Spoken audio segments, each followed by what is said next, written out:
Hello students, today in this video we will discuss some other important accounting terms. Last कई video में हमने पढ़ा था about the basic accounting terms. बहुत सारे हमने बेसिक अकाउंटिंग टर्म्स के बारे में हमने लास्ट कुछ वीडियोस में सीखा है। कुछ और हमारे बेसिक अकाउंटिंग टर्म्स हैं जो हमारी बिजनेस को इफेक्ट करते हैं डायरेक्टली और इनडायरेक्टली। ठीक है, पहला पॉइंट है जैसे हमारा इसमें एंट्री इसमें क्या कह रहा है, when a transaction or event is recorded in the books of account it is called entry। मतलब कि जब हम कोई भी ट्रांजेक्शन और इवेंट अकाउंट्स के टर्मिनोलॉजी में रिकॉर्ड करते हैं in the books of account की बुक्स में, ठीक है, तो उसको हम कॉल करते हैं एंट्री। क्लियर है। नेक्स्ट पॉइंट आता है हमारा बैड डेब्ट्स एग्जैक्टली क्या होते हैं? It is the amount that has become in recoverable from a debtors. It is a business loss. मतलब वो अमाउंट जो कि रिसीव नहीं हो पाता है फ्रॉम द डेटर्स से रिसीव नहीं हो पाता है, तो ये क्या कॉल किया जाएगा? हमारा बैड डेट्स कॉल किया जाएगा। ये क्या है? ये बिजनेस का लॉस है। ठीक है, तो इस अब बैड डेट्स कैसे बनते हैं? जैसे हमने किसी को क्रेडिट पर गुड्स सोल्ड किया, ठीक है, अब जब हमने किसी को क्रेडिट पर गुड्स सोल्ड किया तो उसने कुछ अमाउंट हमारा पेड कर दिया और कुछ अमाउंट नहीं दिया। जो अमाउंट पेड कर दिया वो तो हमारा कैश में कन्वर्ट हो जाएगा, जो पेड नहीं किया वो हमारा बैड डेट्स में कन्वर्ट हो जाएगा। तो उसको इसीलिए उसको हमने क्या कॉल किया? इररिकवरेबल। ठीक है, उसको इसलिए हमने इररिकवरेबल कॉल किया है। अब नेक्स्ट पॉइंट आता है हमारा इंसॉल्वेंट क्या है? A person or an enterprises which is not in a position to pay its debts is called insolvent. मतलब एक पर्सन या कोई भी बिजनेस एंटरप्राइजेस, कोई भी बिजनेस जो कि इस पोजीशन में नहीं है कि वो अपने डेब्ट्स को पे कर सके, उसको हम क्या कॉल करेंगे? इंसॉल्वेंट। इंसॉल्वेंट मीन्स क्या होता है? दिवालिया होना। ठीक है, मतलब सीधा सीधा सा कि किसी ने, कोई व्यक्ति या कोई भी फर्म है जिसने किसी से पैसा लिया उधार या फिर कोई भी चीज़ लिया, अब वो इस कंडीशन में नहीं है कि उस पैसे को वो रिटर्न कर सके, तो उसको वो क्या कॉल किया जाएगा? उसको इंसॉल्वेंट किया कॉल किया जाएगा। ठीक है, नेक्स्ट पॉइंट आता है इसी का relative, a person or an enterprise which is in a position to pay its debts is called solvent. मतलब एक पर्सन और एक एंटरप्राइजेस जो कि इस पोजीशन में है कि वो अपने डेब्ट्स को पे कर सके, जो भी उसकी लायबिलिटीज हैं, जो भी उसके डेब्ट्स हैं, वो उनको पे कर सके, उसको क्या कॉल करेंगे? सॉल्वेंट। ठीक है, ये इंसॉल्वेंट का जस्ट अपोजिट होता है। नेक्स्ट पॉइंट आता है हमारा स्टोर्स।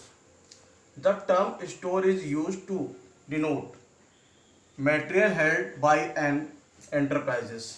मतलब स्टोर्स हमारा वो प्लेस है जहाँ पर जो एक एंटरप्राइजेज है उसका मटेरियल हेल्ड किया जाता है। अब for the purpose of consumption in the business, किसके लिए हेल्ड किया जाता है?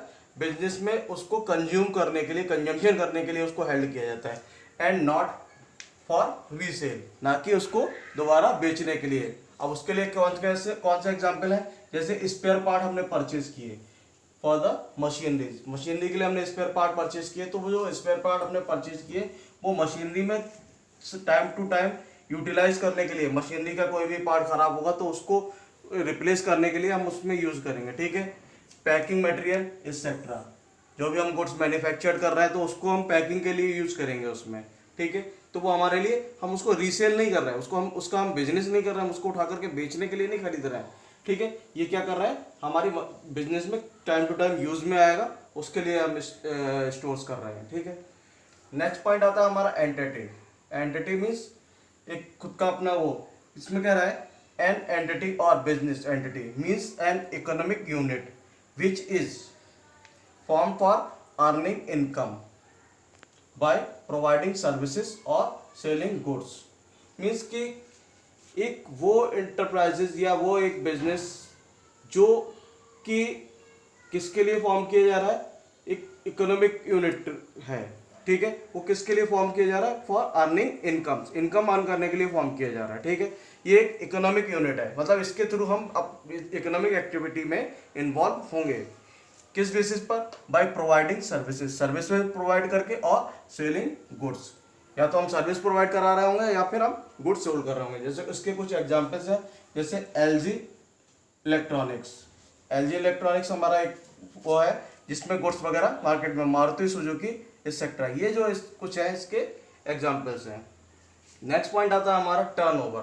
टर्नओवर क्या है, turnover means total sales made in a particular period. Turnover means क्या है, टर्नओवर जो हमारा एक बिजनेस में अगेन एंड अगेन सेल हम करते हैं, ठीक है, वो हमारी, जैसे हमने आज जनवरी में 10,000 की सेल की, फरवरी में 50,000 की सेल की, मार्च में सेल की, तो ये ओवरऑल जितनी भी सेल एक पार्टिकुलर पीरियड से मतलब क्या होगा यहाँ पर, number of months in a year. तो एक मंथ, ईयर में कितने मंथ्स होते हैं हमारे, 12, और उसको हम फाइनेंशियल ईयर भी, फाइनेंशियल पीरियड भी कॉल करते हैं। ठीक है, या तो हम उसको फाइनेंशियल पीरियड कॉल कर सकते हैं, या 12 मंथ्स इन अ ईयर। ये जो 12 मंथ्स का हमारा एक पर्टिकुलर पीरियड होता है वही हमारा टर्नओवर पीरियड कॉल किया जाता है। ठीक है, अब उस टर्नओवर पीरियड में हमने कितनी सेल की है, 10 लाख की, 20 लाख की, 50 लाख की, कितनी सेल की, वो उसका उस ईयर का टर्नओवर कॉल किया जाएगा। ठीक है, अब आता है नेक्स्ट पॉइंट हमारा लाइव स्टॉक। लाइव स्टॉक क्या होता है, domestic animals such as cattle और horses are known as livestocks. अब डोमेस्टिक एनिमल्स या कैटल्स, डोमेस्टिक एनिमल्स में कौन कौन से उन्होंने काउंट किए, कैटल्स और horses are known as livestock. क्यों हॉर्सेस को, क्यों, क्योंकि हम घोड़ा गाड़ी वगैरह बिजनेस में इधर से उधर गुड्स को पहुंचाने के लिए यूज करते हैं, तो इसलिए वो हमारे लिए क्या होगा, लाइव स्टॉक हो गया। जैसे हम किसी भी डेयरी फार्म में, ऐसे पिगरी फार्म में, इस तरह की किसी भी उसमें बिजनेस में इन्वॉल्व हो रहे हैं, तो वो हमारे लिए क्या है, वो हमारा बिजनेस का वो है, और वो हमारा लाइव स्टॉक कॉल किया जाएगा। वो स्टॉक कॉल नहीं किया जाएगा, उसको हम लाइव वर्ड और यूज करेंगे उसमें, तो वो हमारा लाइव स्टॉक कॉल किया जाएगा। तो इसलिए वो हमारा क्या है, वो लाइव स्टॉक है।